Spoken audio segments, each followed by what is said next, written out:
मधु चव्हाण अडचणीत सापडलेत। अध्यक्षांच्या दालनात सत्ताधारी आणि विरोधकांमध्ये झालेल्या चर्चेचा मधु चव्हाण यांनी एका चॅनलवरील कार्यक्रमात उल्लेख केला होता।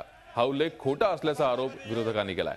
आंदोलन मागे घेण्यासाठी विरोधकांनी सत्ताधाऱ्यांबरोबर साटलोट केल्याचं चव्हाण यांनी म्हटलं होतं। अध्यक्षांच्या दालनात तशी चर्चा झाल्याचा दावा मधु चव्हाण यांनी केला होता, मात्र अशी चर्चा झालीच नसल्याचं विरोधकांनी म्हटलंय। संसदीय कार्यमंत्री प्रकाश मेहता यांनीही अशी चर्चा झाली नसल्याचं स्पष्ट केलंय। त्यामुळे मधु चव्हाण यांना आता पक्ष समज देणार आहे। माननीय मुख्यमंत्र्यांनी सांगितलंय की कर्जमुक्ती हा कर्जमाफी हा एकमात्र उपाय नव्हे, अनेक उपाय आहेत। सभागृहाच्या माध्यमाने आपण त्याची चर्चा करू आणि मग आपण ठरवू की या महाराष्ट्राच्या बळीराजाला आपण काय मदत करू शकतो। यासाठी तर प्रस्ताव आहे आणि या प्रस्तावाच्या समोर मांडा तुम्ही आणि उत्तर घ्या ना। मुख्यमंत्री कुठेही असं बोलले नाहीत आणि आपण पण पुन्हा एकदा चर्चा करूयात। आमचे प्रतिनिधी दीपक भातुसे आपल्या सोबत आहेत। दीपक, कर्ज माफी मिळू शकत नाही, मात्र त्यासाठी पर्याय शोधले जाऊ शकतात असं मुख्यमंत्र्यांनी म्हटलंय। काय नेमकं यावरती चर्चा झाली? कशा प्रकारे सत्ताधारी पक्षानं आपली बाजू मांडली?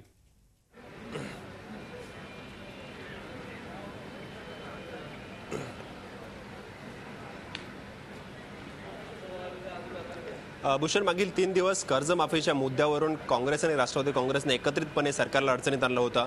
आज काँग्रेस या मुद्द्यावर आक्रमक दिसते, कारण राष्ट्रवादीने काँग्रेसची साथ सोडलेली आहे। परंतु या मुद्द्यावरून अडचणीत आणलेल्या सरकारला आता याच्यातून मध्यम मार्ग काढायचा आहे आणि त्यामुळेच विरोधकांनी संपूर्णपणे कामकाजात सहभागी व्हावं। काँग्रेसच्या आमदारांनी आज जो सभात्याग केलाय, त्यापूर्वी सरकारने विनंती केली होती की काँग्रेसने किंवा राष्ट्रवादी काँग्रेसने अशा प्रकारे पाऊल उचलू नये आणि चर्चा करावी विधानसभेमध्ये, चर्चेतून मार्ग काढू शकतो। आणि आमची भूमिका आहे की शेतकऱ्यांना दिलासा देण्याची सरकारची भूमिका आहे आणि त्यामुळे विरोधकांनी आपला युगो बाजूला ठेवून कामकाजात सहभागी व्हावं अशी विनंती वारंवार सरकारतर्फे संसदीय कामकाज मंत्री प्रकाश मेहता विरोधकांना करत होते।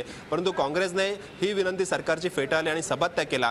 राष्ट्रवादी काँग्रेसने चर्चेत सहभाग घेतला नाही, परंतु इतर जे कामकाज होतं, प्रश्नोत्तर असतील, लक्षवेधी असतील, त्या कामकाजात राष्ट्रवादी काँग्रेसचे नेते सहभागी झालेले आहेत आणि संपूर्ण कर्जमाफी हा एकमेव पर्याय नाही असं सरकारचं म्हणणं आहे। कारण अधिवेशनाच्या सुरुवातीलाच आदल्या दिवशी मुख्यमंत्र्यांनी स्पष्ट केलं होतं की कर्जमाफी कुठल्याही परिस्थितीमध्ये दिली जाणार नाही।